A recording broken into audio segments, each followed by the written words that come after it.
Hoxe arrancou a regata Rías Baixas. A flota partiu de Vigo cara a Portonovo e mañá recalará na Pobra. 43 embarcacións participan nesta 63 edición desta cita belística.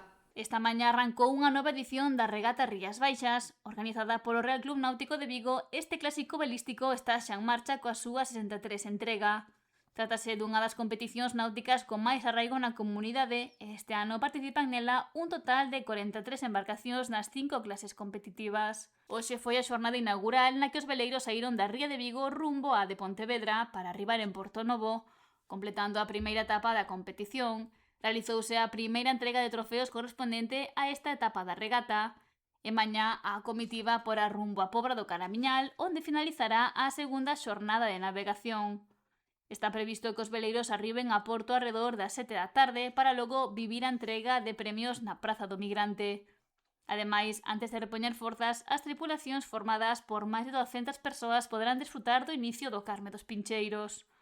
O sábado será a terceira etapa, que conecta o municipio pobrense con Vigo, e o domingo rematarán regata coa navegación na propia ría viguesa. A entrega de trofeos desta 63 edición da regata Rías Baixas está prevista para as 8:30 da tarde o domingo.